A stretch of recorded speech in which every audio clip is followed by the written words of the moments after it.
Oh, magandang gabi, housemates. Agad-agad, nandito na muli ako dahil nasa akin ang resulta ng botohan ng 2 gabi na hinihintay ninyo. Cora, nakitaan ka ba nila ng tunay na tapang? Di lamang sa pagsasagawa ng mga tasks, kundi pati sa pagkilala sa sariling mga kakulangan at hangarin na baguhin ang mga ito. Cora at Jerome, maraming salamat pero oras na para magpaalam kayo sa inyong mga kasama. Ha? Thank you, housemates. Kami, not you.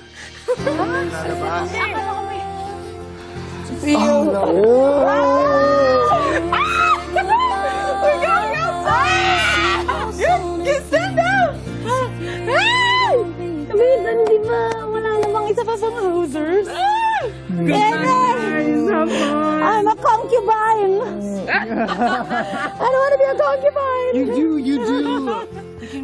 Milk, yeah, a single mother. I think we have to go. I'll see you outside. Oh my God! Say hi to the team. Oh, good luck. I'll see you outside. We'll be seeing each other. We're gonna be having some fun. Wait lang, magplano mo. Kuya, CR naman bago ako umalis. Cora at Jerome, Girl. anong tumatakbo sa isipan nyo ngayon? Ako, masaya po ako. Masaya po ako kay Aura at kay Tanner.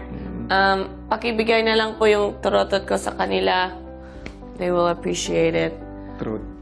At excited po akong lumabas kahit syempre mamimiss ko kayo at saka yung bahay nyo. Pero masaya din po rin ako lumabas.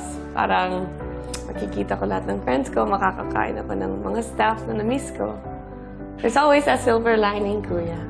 Hindi man kayo pinili ng taong bayan, may pag-asa pa rin kayong ikutan ng swerte. Tingnan nyo ito.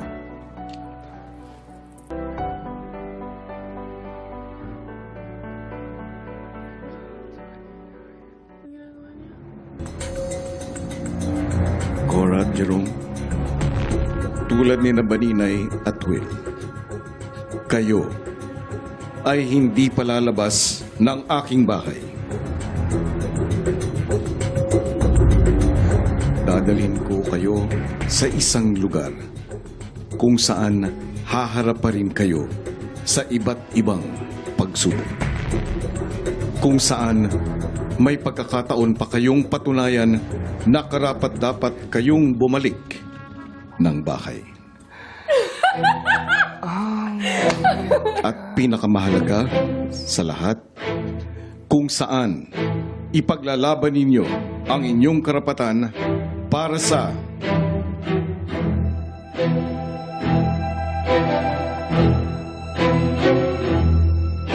Third Lucky House.